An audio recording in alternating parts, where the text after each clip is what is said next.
Second year की class में सभी बच्चों का स्वागत है। आज अपन पढ़ेंगे पूना पैक्ट या पूना समझौता। इससे पहले की क्लास में अपन ने सांप्रदायिक पंचाट पढ़ा था। इसके आगे देखते हैं।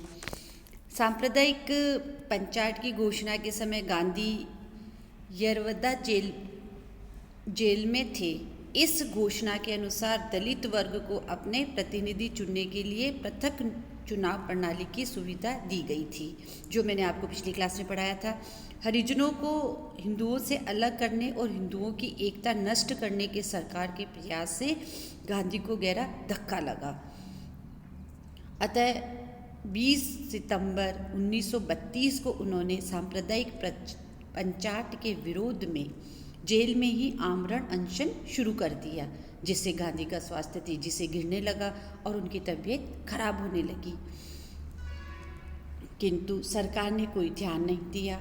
ऐसे समय में सर तेज बहादुर सप्पू, राजगोपालचारी, डॉक्टर राजेंद्र प्रसाद, मदन मोहन मालवीय, पुरुषोत्तम टंडन, डॉक्टर अंबेडकर, घनश्याम दास आदि भारतीय नेताओं ने गांधी से जेल में मिले और अनंतर हरिजन नेता डॉक्टर अंबेडकर व गांधी में 26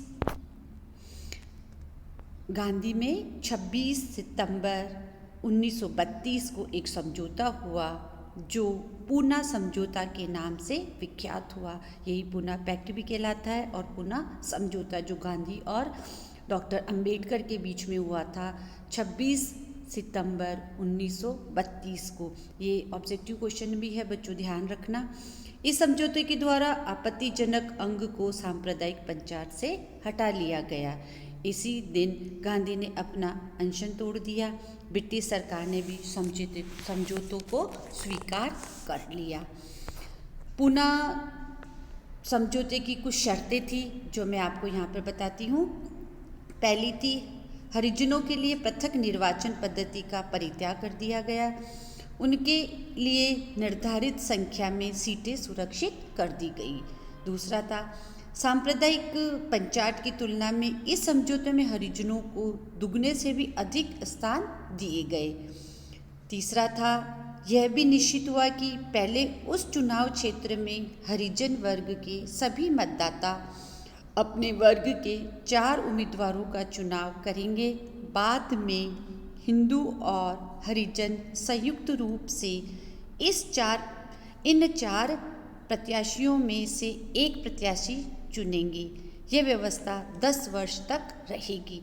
इस प्रकार से व्यवस्था बनाई गई कि अलग अलग हरिजन वर्ग के सभी मतदाता अपने वर्ग में 4 उम्मीदवारों का चुनाव करेंगे तथा हिंदू भी फिर संयुक्त रूप से 4 प्रत्याशियों में से एक प्रत्याशी चुनेंगे और ये व्यवस्था 10 वर्ष तक लागू रखी जाएगी।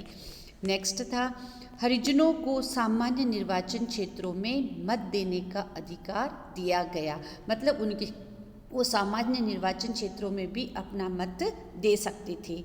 नेक्स्ट था, केंद्रीय व्यवस्थापिका सभा में भी ब्रिटिश भारत के लिए निर्धारित स्थानों में से 20% स्थान हरिजनों के लिए सुरक्षित रखे गए। इस प्रकार से व्यवस्थापिका में भी उनका स्थान निश्चित हो गया। नेक्स्ट था, हरिजनों की शिक्षा के लिए वित्तीय सहायता का भी प्रबंध किया गया। इस समझौते के पश्चात गांधी का ध्यान मुख्यतः हरिजनों उद्धार की तरफ लग गया। उन्होंने यह भी महसूस किया कि सविनय अवज्ञा आंदोलन की गति मंद पड़ती जा रही है। अतः उन्होंने हरिजनों के उत्थान के लिए प्रयास प्रारंभ कर दिया।